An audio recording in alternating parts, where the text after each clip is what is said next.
আবারও স্বাগত একুশে বিজনেসের সঙ্গে আছি মহিমা পলি। সম্মিলিত ইসলামী ব্যাংক পিএলসির আমানতকারীদের আমানতের উপরে কোনো ধরনের হেয়ার কাট থাকছে না। আগামী মাসের প্রথম দিন অর্থাৎ 1 সেপ্টেম্বর থেকে ব্যক্তি শ্রেণীর আমানতকারীরা প্রয়োজন অনুযায়ী আমানতের মূল অর্থ তুলতে পারবেন।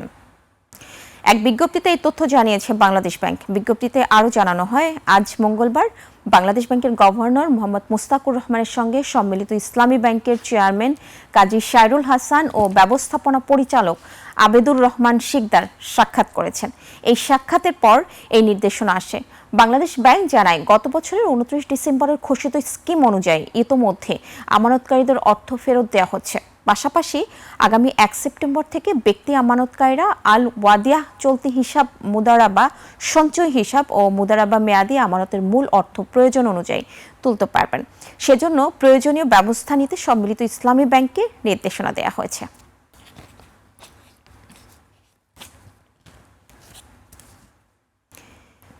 বিশ্ব অর্থনীতির টানাপোড়েন, ভূ রাজনৈতিক অস্থিরতা এবং ডলারের উপর থেকে নির্ভরতা কমানোর প্রতিযোগিতায় বিশ্ববাজারে লাফিয়ে বাড়ছে স্বর্ণের দাম। নিরাপদ বিনিয়োগের শেষ ভরসা হিসেবে এখন বিশ্বজুড়ে স্বর্ণ কেনার ধুম লেগেছে। তবে এই বাজারে ব্যক্তি বিনিয়োগকারীদের চেয়ে বড় ভূমিকা রাখছে পৃথিবীর প্রভাবশালী দেশগুলোর কেন্দ্রীয় ব্যাংক। সাদাত হাবিবি সেতু রিপোর্ট। আবারও লাগামহীন গতিতে বাড়ছে স্বর্ণের দাম। বিশ্ববাজারে প্রতি আউন্স স্বর্ণের দাম 4,500 মার্কিন ডলার ছাড়িয়েছে।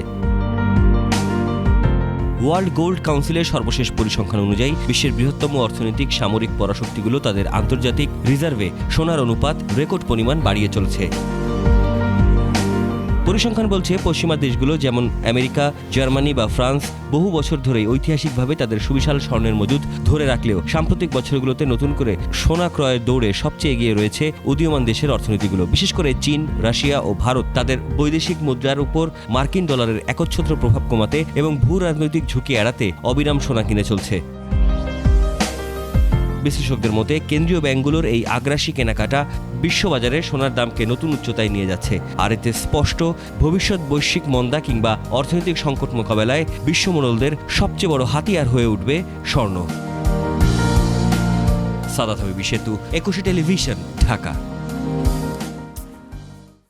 এদিকে দেশের বাজারে আবারও বাড়ল স্বর্ণের দাম। এবার ভরিতে বেড়েছে সর্বোচ্চ 1,633 টাকা। নতুন দাম অনুযায়ী ভালো মানের অর্থাৎ 22 ক্যারেটের প্রতি ভরি সোনার দাম উন্নীত হয়েছে 2,47,743 টাকা। 21 ক্যারেট 2,36,605 টাকা। এছাড়া 18 ক্যারেটের 1 ভরি সোনার দাম হয়েছে 2,03,187 টাকা। আর সনাতন পদ্ধতির প্রতি ভরি সোনার দাম 1,108 টাকা বাড়িয়ে নির্ধারণ করা হয়েছে 1,65,920 টাকা। এদিকে সোনার দাম বাড়ানো হলেও অপরিবর্তিত রয়েছে রূপার দাম। ভ্যাট সহ 22 ক্যারেটের 1 ভরি রূপার দাম 5,482 টাকা।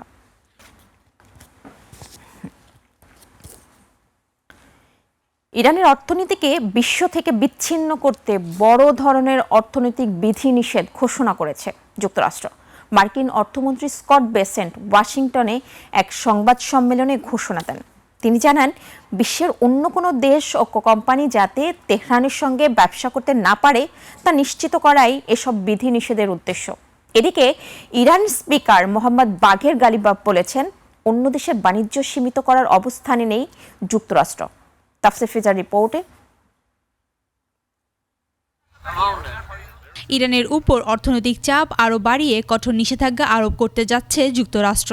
তেহরানকে বৈশ্বিক অর্থনৈতিক ব্যবস্থা থেকে সম্পূর্ণ বিচ্ছিন্ন করতে এই নতুন পদক্ষেপ। মার্কিন অর্থমন্ত্রী স্কট বেসেন্ট ইরানকে সতর্ক করে বলেন, তেহরানের অর্থনৈতিক লাইফলাইনগুলো সম্পূর্ণ ছিন্ন করা হবে।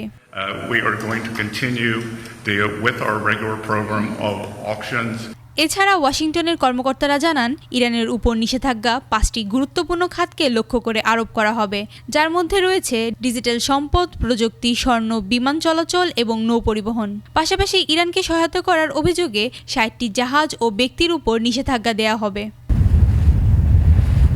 এর মধ্যে মিত্রদের তেহরানের সাথে সমস্ত বাণিজ্যিক সম্পর্ক ছিন্ন করার আহ্বান জানিয়েছেন প্রেসিডেন্ট ডোনাল্ড ট্রাম্প। এদিকে তেহরানের পক্ষ থেকেও কড়া জবাব দেওয়া হয়েছে। ইরানের সঙ্গে অন্য দেশগুলোর সম্পর্ক সীমিত করার মতো অর্থনৈতিক অবস্থানে যুক্তরাষ্ট্র নেই বলে দাবি করেছেন পার্লামেন্টের স্পিকার মোহাম্মদ বাগের গালিবাফ। তেহরানের সঙ্গে বাণিজ্য করা দেশগুলো যুক্তরাষ্ট্রের বক্তব্যকে গুরুত্ব দিচ্ছে না বলেও মন্তব্য করেছেন তিনি। তাফসির ফিজা, একুশে টেলিভিশন। অর্থনীতি ও প্রশাসনের গুরুত্বপূর্ণ 31টি সূচকের মধ্যে 12টিতে সামান্য অগ্রগতি হলেও পিছিয়ে গেছে 19টি ক্ষেত্র। বিএনপি সরকারের গত 6 মাসের কার্যক্রম মূল্যায়ন করে এমন চিত্রই তুলে ধরেছে বেসরকারি গবেষণা সংস্থা Centre for Policy Dialogue CPD.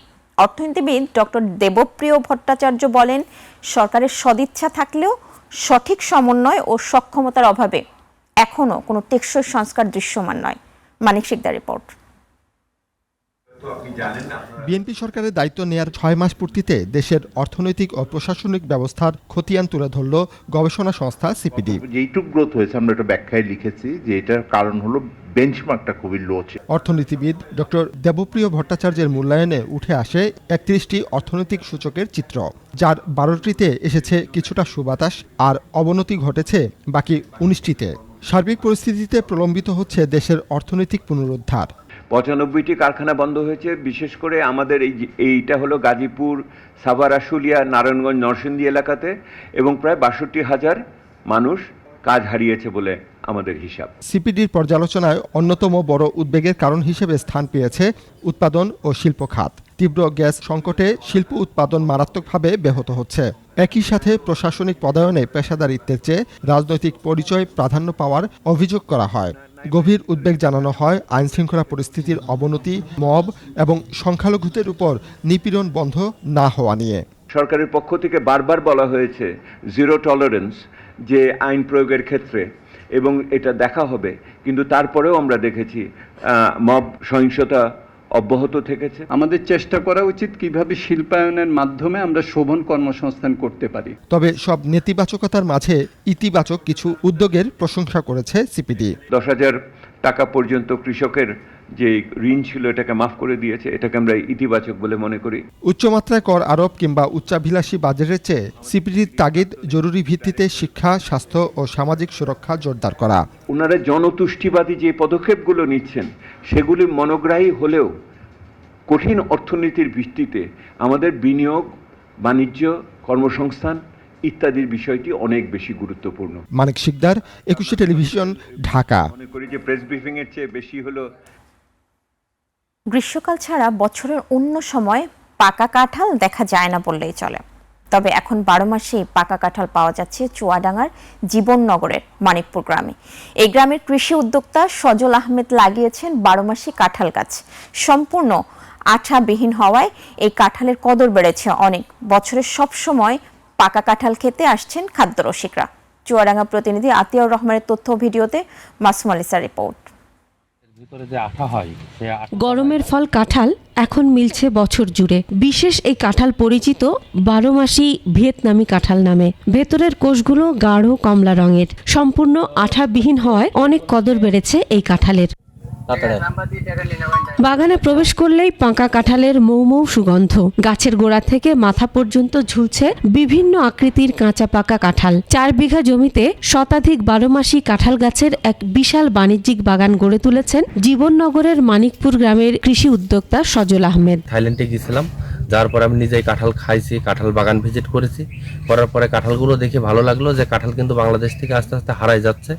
এই কাঁঠালগুলো যাতে আমি জাতগুলো সংগ্রহ করে বাংলাদেশে যাতে রোপণ করতে পারি, বাংলাদেশের আবহাওয়াতে যাতে হয়, তা বাংলাদেশের একটা কপাল খুলে যাবে। গাছে কাঁঠাল থাকতে থাকতেই আবারও ফুল আসে, এভাবেই সারা বছর পাওয়া যায়। গাছ লাগানোর 1 থেকে 2 বছরের মাথায় পাওয়া যায় ফল। বাগানের গাছ পাকা কাঁঠাল পেরে কেউ গাছের নিচে বসেই স্বাদ নিচ্ছেন, আবার কেউ বাড়ি নিয়ে যাচ্ছেন। তো উনি কাঁঠালের 12 মাসে কাঁঠালের চাষ করছে। তো কাঁঠালটা খুব সুন্দর।